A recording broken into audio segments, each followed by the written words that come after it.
Hello, this is Sean and Corey. In this video, we're going to be talking about Oceanborn Mary and Chief Massaseco. Now, with Oceanborn Mary, the story goes that she was born on a ship, and the ship was taken over by a pirate named Don Pedro. Now, Don Pedro spared the lives of the passengers due to the fact if he named the child Mary after his late mother. Yeah. Now, Oceanborn Mary lived over in Plymouth, or Hudson. Nobody really knows where she lived, like in her younger years with her first husband. And her original family, mother and father, came from Ireland. Exactly. Londonderry, Ireland. Yeah. And they moved here. Well, not moved here, but they moved to Plymouth. And then after they moved to Plymouth, they moved. The third place was Londonderry, New Hampshire.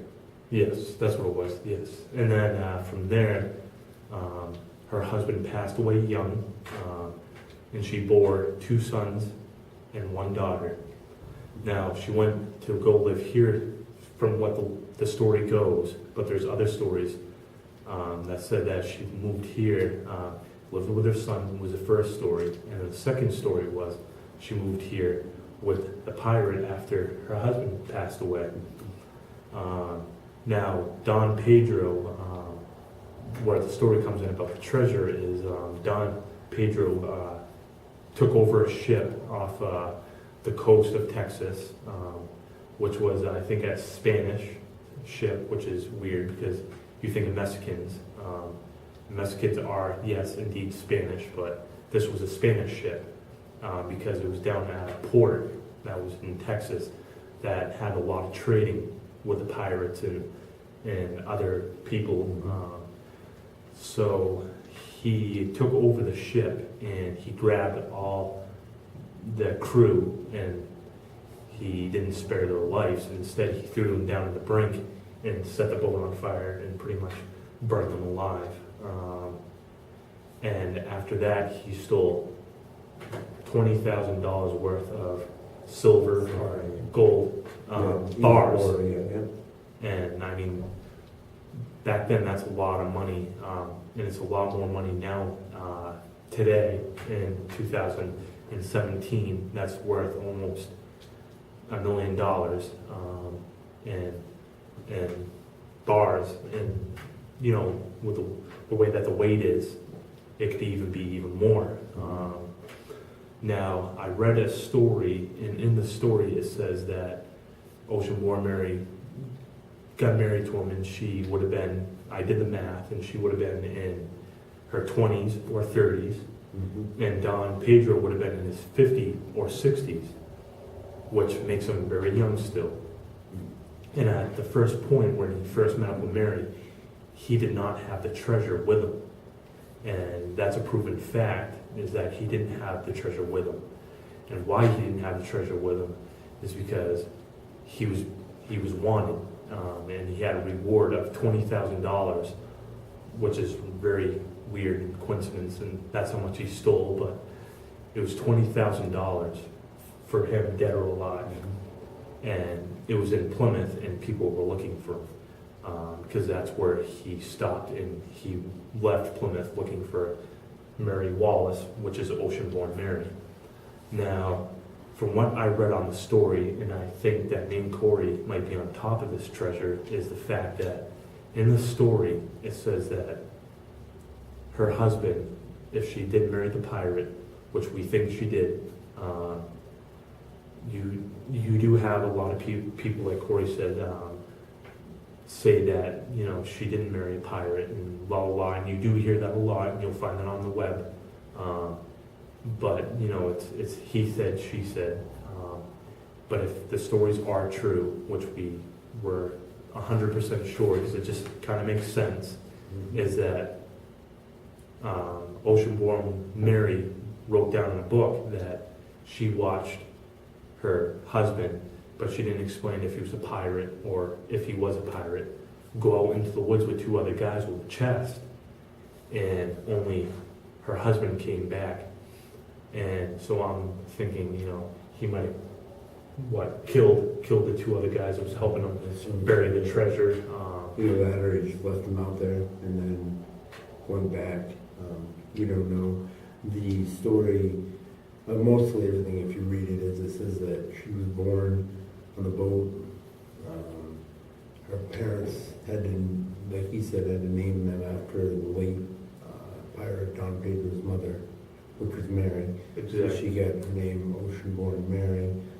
And then she got married to an officer or a general. Yeah, from the Army. Yeah, for the And last he's the one name that was- died, you know. Yeah, and he was like, General Wallace or Officer Wallace. Exactly. That's her last name, so that's how she got the name Ocean-born Mary. And then that's when, like we were saying, Don Pedro pretty much went looking for it because he knew that the husband somehow died. Now, if he did bury the treasure out in the woods, like I was explaining to Corey, the treasure will be booby-trapped because we're talking about pirates. And Yeah. what do pirates do is they protect the treasure. Yeah, exactly. And But- if you do go looking for it, and like Corey said, if you do find it, it's probably going to be booby-trapped. I'm not 100% sure, but if I am, back in those days, pirates would booby-trap their treasure with falling rocks or poisonous gas and stuff that could cripple you or stuff that could kill you over time. Either that or they dug a hole, that's at the bottom of the hole, and then that can cave in. Exactly. And you wouldn't have no way of getting out, and you can suffocate to death, so. And if like you said, if the bodies are out there, because it says in the story that he did kill those two guys that helped him bury the treasure, because, $20,000 worth of silver, bars, that's heavy. You're looking at probably a good 500 to 600 pound treasure chest. And on top of that, you get the wood, which which probably brings it up even to a more heavier weight. So that's why he probably had those guys come out and he killed them, because he didn't want them to know or go back to the treasure and take it themselves. Because I think that he left that for Ocean-born Mary as an inheritance for when he passed away. And that's why I think there is a real treasure up there. And I've read up on it too, is that Ocean-born Mary went to town and came back and found him dead underneath an apple tree. Now, I did not see any apple trees when we went up to her actual house where she supposedly stayed at. And also from the stories too, is that he had a house that was close to Ocean-born Mary. And she lived with him for a short while and then moved in with his son when she got older and after he passed away.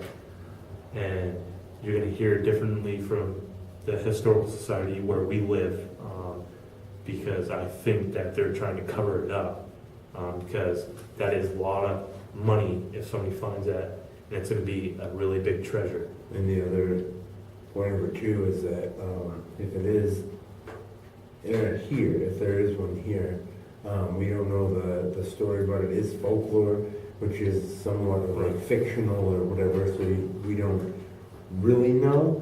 But the thing of it is that if there is one, it's on someone's property, so you're not going to be able to go out and just randomly dig for it. Randomly dig, yeah, exactly. And the other thing is, he said, like, if you do find it, it's going to be heavily protected with poison gas, hole, or Right, exactly. something like that. And we don't want you going out And getting hurt or getting injured. hurt and stuff like that because you saw this thing. So And we also, the second one that we're going to be talking about, both me and Corey, it's about Chief Massasecum.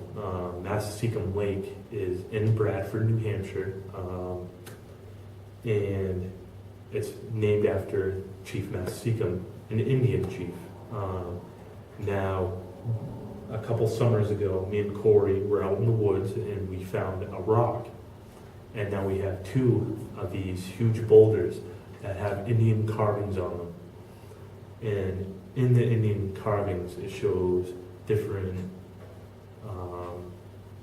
diagrams.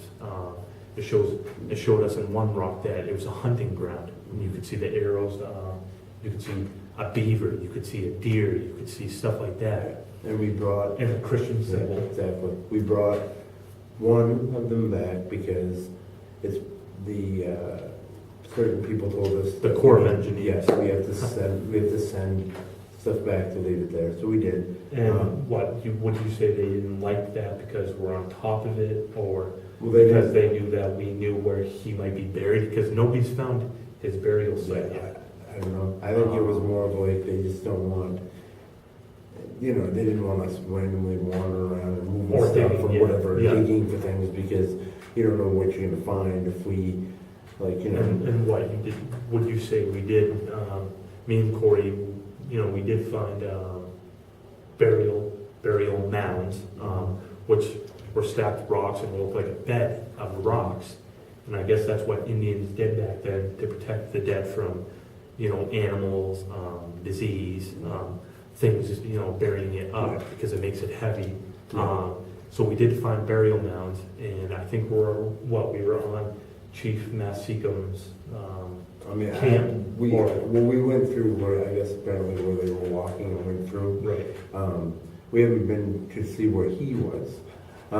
No, we think we know where he is. Exactly. When we found the rocks did have, like, what would you say, like, descriptions of, like, They had of certain things I and think some stuff showed us like what direction that they were headed. exactly, yes, like, and that's why we had the arrow, because there was a very, what would you say, pronounced Yeah. carving of an arrow pointing in the direction of Lake Massasecum in Bradford, New Hampshire. And not to get off point, but I went to, I think it was Arizona, and we went to the Grand Canyon. Well, at the Grand Canyon, they had this huge thing that was on the Native American population and the world and stuff like that. And I wish I had picked it up or whatever, because it showed All the different tribes. different tribes and stuff like that from the east shore all the way to California. Right. So it was all the way through. What did they call that again? The Seven Nations or Something like that. something like that? The Yeah. Seven Nations. Yeah. It was a group of a band of Indian Yeah. tribes that got together and created a huge Yeah. nation. Big And thing, I think Chief Massasecum was one of them. And to get back to the treasure is, I think we found where he could possibly be buried, and that would be on Lake Massasecum. But a lot of people think that he's going to be buried right down at the lake, which wouldn't make sense because the lake does flood, and Indians do understand that. Yeah. And I think why the Corps of Engineers got mad at me and Corey, and we've had problems with the Corps of Engineers and plus the Historical Society, was because we dig into stuff. That's what we do as ghost hunters and as history people. We do dig into stuff. Okay. We get the factor or everything. Sometimes, but we do ask when we go in. A lot of people do get irritated and frustrated with the situation, but we do go in and ask to say this is what we found. We kind of give them some information too. Exactly. So they're not all the time angry with it. They just don't want us messing up with the land type of thing. So Or digging into Yeah, it. exactly. Like So- digging into what would you say, the harder, the deeper questions that a lot of people are not going to ask now. When I was saying that we don't think Chief Massasecum is buried down on the lake is because it does flood, and I don't think they would want him to be washed away or the stuff that he's buried with, because Indians used to bury their dead with their belongings to help them in the afterlife, just like the Egyptians or the Vikings would do. The other thing is the reason why they get mad at us is that they don't want anybody snooping around down there Right, getting hurt and exactly. stuff like that. Because it is treasure hunting, and if, like me and Corey were saying, if it's booby trapped, poisoned, or, they put stuff on, something for acids, or that can affect only your skin, it's almost like the Goonies, but not as bad as the Goonies. I mean, Goonies is a movie, of course, Right. but the fact is if anybody has done it before, dug up something or hit something, Yeah, if you don't hit know if natural you're gas or something, Or if with you're water, exactly, exactly. exactly. And then something happens and you do something and we end up getting hurt, we don't want to affect that on anybody else that's gonna go out there and do it. So basically what we're trying to do is they're trying to say, hey, we need you to help the situation, we can't.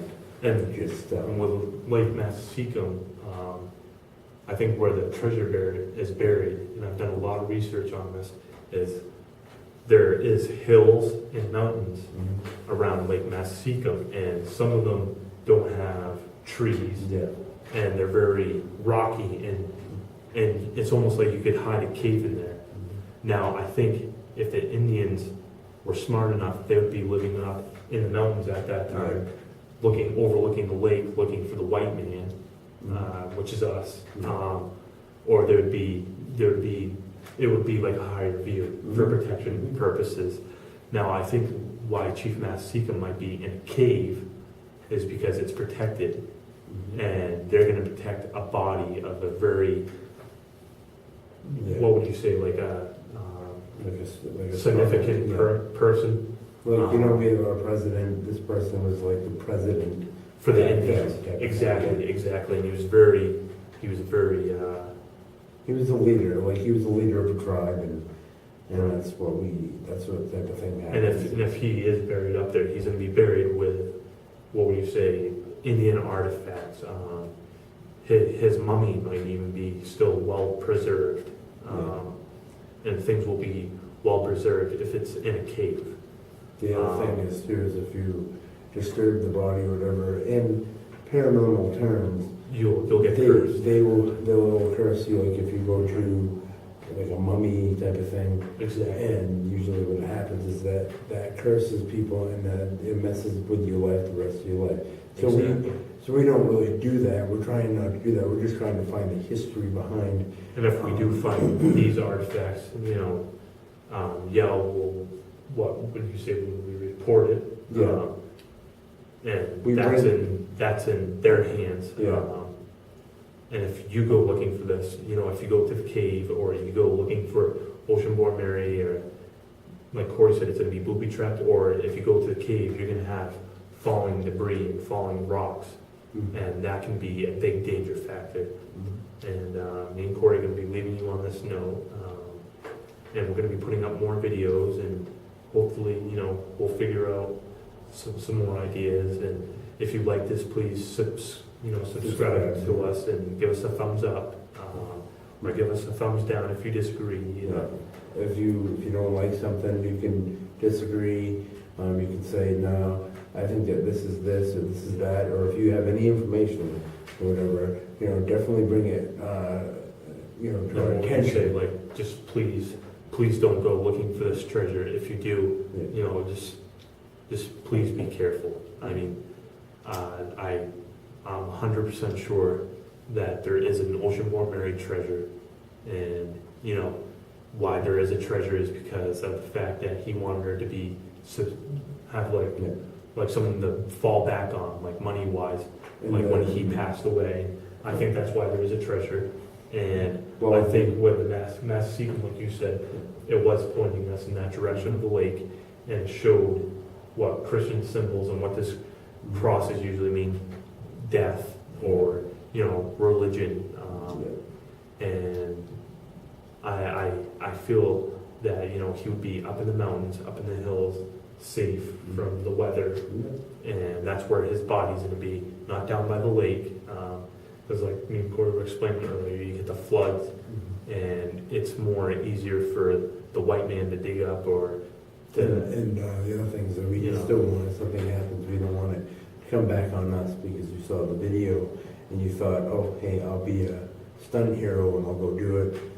Or a treasure hunter. Or you end up hurting yourself. Because it's not like Indiana Jones. No, exactly. Yeah. If you've seen any type of movie, Goonies, Indiana Jones and all that, that's all plotted. That's all stuff that they make it look like, oh, this is amazing, it's awesome, I can go do this. And they act like the people know what they're doing too. Exactly. And when nobody really knows what they're doing, like you go into like the Egyptian type of area, like a pyramid, and you got like booby traps everywhere. And the media doesn't say that, but it is. It's all dangerous wherever you go, even if it's outside and there's something or you see something, we usually check the area before we go, just like barging in or looking around and stuff. Exactly. So, And if you do, well, when you say, if you do go looking for it, like Corey said, look over the area, check your surroundings, know what's there and what's not, and what can harm you and what can't. and always, Because that will help you yeah. out. And always, if you find something, don't keep it. Always remember to bring it to the Historical Society because that is part of the area. And you probably That's will your- get, or Yeah. they will get an award. You'll get an award, or they'll put you in the paper and they'll say this is what they found. And stuff that's like what that. me and Corey had. Now, me and Corey were put in the paper. We got a note from the Historical Society when we donated the first rock Mhm. from Chief Massaconaway's tribe. So you do get recognized if that's what you're looking for, or if you're looking for the thrill of treasure hunting, or what do you say, money? Something like that. I mean, Do the right thing, please. You know. we found a dowel from one of the historical buildings that we had that was in the river. We brought that to the Historical Society. They looked at it. They were like, "Yep, this is definitely from a paper mill." So Yeah. that I donated. We do this because like it gets us outside. It gives us some exercise and stuff like that. But we also are cautious. We're also very cautious with people that we talk to. Sometimes people will Ask us. You know, ask where- us where certain the things location and where is. places are, and we can't do that because if we give out the location, everybody's gonna go there, and then they're gonna figure out like, oh, That it was us that it was sent us you. that sent you, yeah. Yeah. So you can ask about it, you can talk about it, and if you do go, just make sure that you ask somebody before you go, and don't dig up anything, don't pick out anything. If something's sticking out of the ground and you find it, and like definitely just report it, like call the PD. Yeah, if you or don't know what whatever. it is. Yeah, and just let them Because look at it. remember that ghost hunt that we did? This is before we're going to be signing off. Me and Corey did one ghost hunt. I was over in Hillsborough, and there was, strangely enough, me and Corey were out in the woods, and there was a stack of clothes, Yeah. and it looked like there was a body inside the clothes. So of course, me and Corey were like, oh my God, because you don't expect to be seeing a stack of clothes out in the woods, And it smelled like awful. like rotten. Yeah, it was like, but what had happened was we found it wasn't anything. It was human feces, and From bums. from people that were living in the woods, and they went to the Yeah, bathroom and yeah. they threw their blanket over it. So that was pretty foul. The police department already knew about it, so we just called to, we had nothing. And like they said, it's safe. It's good to be safe than sorry. And like Corey was saying, if you do see someone sticking up, just call the police. The number is 911 if you don't know what it is. Yeah, exactly. But Or overall, if you're living in your local town right, and you ask and say, hey, instead of 911, you can call their number, and I'm pretty sure they'll pick up, the dispatch will pick up and send somebody out to you. exactly. Don't always use 911 because that's for emergencies, but that's what that's what he's trying to say. So. Exactly. But we're gonna leave you at this point, and I just want to say thank you for watching. This is all right now. It's just hearsay. We haven't done anything yet, but We haven't gone looking for the do- treasure yet. If we do stuff, we will definitely put it on there for you guys to see. So thank you for watching. Appreciate it.